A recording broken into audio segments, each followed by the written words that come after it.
So, hello everyone. You are watching Erodo's Finest Solution by Vishal Zindal at my channel Sasura Physics.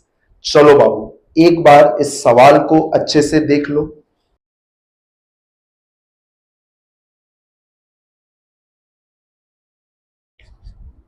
I hope बाबू एक बार तुम लोग इस सवाल को अच्छे से पढ़ लिया होगा बेटा। बाबू ये इरोडो का इलेक्ट्रोस्टैट्स वाले पार्ट का one of the best questions में से एक है बाबू। और इस क्वेश्चन को पढ़ के तुमको एक और बात पता चलेगा कि इरोडो का लैंग्वेज लिखने का टर्म्स क्या है। तुम सवाल पढ़ा होगा बेटा, सवाल में लिखा है कि एक स्फेयर है, ठीक है ना। इस स्फेयर का सरफेस चार्ज डेंसिटी, याद है ना, सरफेस चार्ज डेंसिटी मतलब चार्ज पर यूनिट एरिया दिया हुआ है। और तुम देखो तो क्वेश्चन में चार्ज पर यूनिट एरिया कैसे दिया हुआ है, AR लिख दिया है। ए को बोल्ड में लिख दिया, आर को बोल्ड में लिख दिया। बेटा इरोडो बुक में है ना, बोल्ड में लिखने का मतलब वो टर्म एक वेक्टर टर्म है।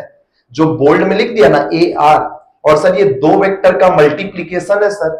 सर ये कौन सा मल्टीप्लीकेशन है, डॉट है कि क्रॉस है, बीच में तो कुछ बनाया ही नहीं है। सिंपली दो वेक्टर को ऐसा मल्टीप्लीकेशन में इरोडो में लिख दिया ना बेटा, तो यहां पर इसका मतलब है कि लोग दोनों वेक्टर का क्या कर रहा है, डॉट प्रोडक्ट कर रहा है। बात समझ में आ रहा है। और सवाल पढ़ो, सवाल में बोला है A is a constant vector. A vector को तुम अपना मर्जी से कुछ भी ले सकता है, तो हम ए वेक्टर को ले लिए हैं सिंपली एकदम पॉजिटिव एक्स एक्सिस पर ए वेक्टर को ले लिए। और थीटा जा करके कोई भी आर वेक्टर लेंगे तो ए वेक्टर और आर वेक्टर के बीच का एंगल कितना होगा, थीटा होगा। तो यहां से इसे डॉट को ओपन कर लो तो तुमको सरफेस चार्ज डेंसिटी का वैल्यू दिखाई देगा ए आर कॉस थीटा। नहीं समझा, ए वेक्टर को ले लिए एक्स के अलोंग। क्वेश्चन में बोला था कि आप ए वेक्टर को कुछ भी ले सकते हैं, वो एक कांस्टेंट वेक्टर है। और थीटा पर जाकर के आर वेक्टर लिए तो ए वेक्टर और आर वेक्टर के बीच का एंगल थीटा है ना, तो इस डॉट को ओपन कर लो। हाँ बाबू यही सब इरोडो बुक का खेल है और कोई बहुत मुश्किल नहीं है, ए आर कॉस थीटा, ठीक है। अब देखो बाबू सुनो, यहां से थीटा जा करके डी थीटा का एक सेक्शन कट किए और ये पूरा दिख रहा है एक सर्कुलर रिंग कट किए है। थीटा में जाकर के डी थीटा सेक्शन का पूरा एक ऐसा बाबू, एक ऐसा सर्कुलर रिंग कट किए, दिख रहा है ये शेडेड वाला पार्ट। सबसे पहले हमको इस रिंग का बात समझना, सेंटर पर तुमसे टोटल फील्ड पूछा है ना, एक रिंग के कारण फील्ड लिखेंगे सेंटर पर, लेट से इट डीई। और इस हॉलो स्फेयर के अंदर जितना भी ऐसा रिंग कटेगा सबका फील्ड को इंटीग्रेट कर देंगे तो आंसर आ जाएगा। बात समझो क्या किए, थीटा पर जाकर के डी थीटा सेक्शन का एक ये शेडेड वाला रिंग कट किए। बात समझना बेटा, बताओ इस रिंग के पास छोटू सा चार्ज dq कितना होगा। तो बेटा चार्ज अगर तुमको इस रिंग का चाहिए और तुमको है ना इस बॉडी का क्या दिया हुआ है, charge per unit area, surface charge density ना दिया है। सरफेस चार्ज डेंसिटी को इस रिंग के सरफेस एरिया से मल्टीप्लाई करना पड़ेगा। बताओ इस रिंग का सरफेस एरिया क्या होगा। सुनो, चार्ज ऑफ रिंग चाहिए तो देखो सरफेस चार्ज डेंसिटी को देखो रिंग का सरफेस एरिया से गुना किए। रिंग का सरफेस एरिया कैसे निकालेंगे, सुनो मेरा बात। बताओ इस रिंग का रेडियस कितना है, आर मत बोल देना, इस रिंग का रेडियस, इस रिंग का रेडियस देखो ये आर है तो ये बेस हो गया आर कॉस थीटा और ये परपेंडिकुलर हो गया आर साइन थीटा। आराम से देखना, इस रिंग का रेडियस है आर साइन थीटा, तो बताओ इस रिंग का सरकमफेरेंस कितना होगा, 2 पाई आर साइन थीटा।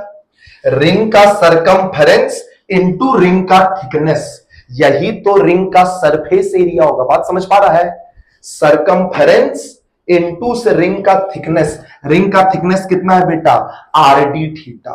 बाबू ये थोड़ा दिमाग वाला चीज है बेटा, ये रिंग का छोटू सा चार्ज आ गया। बात समझा, सरफेस चार्ज डेंसिटी को रिंग के सरफेस एरिया से मल्टीप्लाई किए।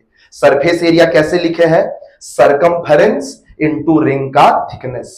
बस बेटा, तो बस यहां से बताओ तो थोड़ा सा इसको सिंप्लीफाई कर लो। देखो तो 2 साइन थीटा कॉस थीटा को साइन 2 थीटा लिख दिए, बाकी सब टर्म को मल्टीप्लाई कर दिए तो इस रिंग का चार्ज आ गया। चलो अब देखो इस रिंग के कारण सेंटर पर कितना फील्ड होगा।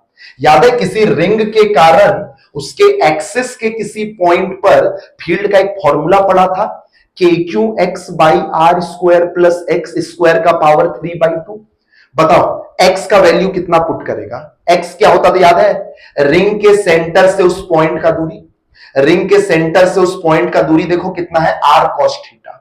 चलो बेटा इस रिंग के कारण यहां कितना फील्ड होगा, देखो हम पुट कर रहे के रिंग का क्यू, के क्यू एक्स, एक्स दिख रहा है ना, r cos theta, k q x by r square, ring के रेडियस का स्क्वायर, याद है ना रिंग का रेडियस आर साइन थीटा था बाबू, थोड़ा सा आर स्क्वायर मतलब आर साइन थीटा का ना स्क्वायर हो गया यहां पर, रिंग का रेडियस का स्क्वायर प्लस एक्स स्क्वायर का पावर 3/2। बात समझ में आ रहा है? थोड़ा सा इसको एक दो लाइन सिंप्लीफाई करो बेटा, देखो ना क्या क्या सिंप्लीफाई होगा। आर स्क्वायर यहां से कॉमन लो, sine square plus cos square 1 हो जाएगा, तो नीचे बचेगा आर स्क्वायर का पावर 3/2, आर स्क्वायर का पावर 3/2 यानी कि क्या बचेगा, आर क्यूब बचेगा। आर क्यूब से ऊपर का आर क्यूब कटेगा, बस एक आर बचेगा, बाकी सब कांस्टेंट को बाहर कर लो बेटा, पाई को, ए को, के को, और बेटा आर स्क्वायर, आर स्क्वायर देख लो तो कहां से बच रहा है, यहां पर आर स्क्वायर नहीं ना बच रहा है, पाई ए आर क्यूब, यहां पर r into r r cube था, और यहां से हम लोग का, ठीक है यहां पर आर स्क्वायर नहीं बचेगा बेटा, ये तो बस एक आर ना बचेगा, ये वाला आर बचेगा ना, बाकी यहां का जो आर क्यूब जनरेट होगा उससे ये आर क्यूब कट जाएगा। अब वो थोड़ा सा सब करके देखना, बस अब एक लाइन का इंटीग्रेशन कर लो बेटा, sine 2 theta cos theta d theta का, ये मैथ्स का काम है, एकदम हम लोग का आंसर मैच कर जाएगा, A R by 3 epsilon not, के का वैल्यू पुट कर लेना 1/4 पाई एप्सिलॉन नॉट, एकदम ये आंसर मैच कर जाएगा। बेटा ये तो उस फील्ड का मैग्नीट्यूड है, फील्ड का डायरेक्शन किधर होगा तुमको दिख रहा है बेटा, प्लस चार्ज इस तरफ है, माइनस चार्ज इस तरफ है।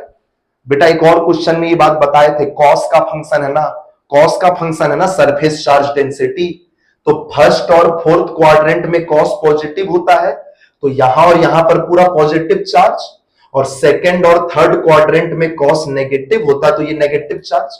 बताओ तो नेट फील्ड सेंटर पर किधर होगा? याद है ना फील्ड का डायरेक्शन प्लस से माइनस की तरफ होता है, तो नेट फील्ड का डायरेक्शन पीछे की तरफ है ना, तो फील्ड का डायरेक्शन को डिनोट करना है, तुम फील्ड का डायरेक्शन देखो तो ए वेक्टर के अपोजिट ना है, तो minus of A cap, minus of A cap मतलब ए वेक्टर के अपोजिट वाला यूनिट वेक्टर, तो ये मैग्नीट्यूड और ये डायरेक्शन। बेटा एक बहुत सुंदर सवाल था, एक बार इसको अच्छे से देखना, कहीं कंफ्यूजन हो दोबारा मेरे को कमेंट करके पूछ लेना। थोड़ा सा बाबू ये अच्छा सवाल है, तुमको भी थोड़ा सा इसमें दिमाग लगाना पड़ेगा, थोड़ा सा मेहनत करना पड़ेगा।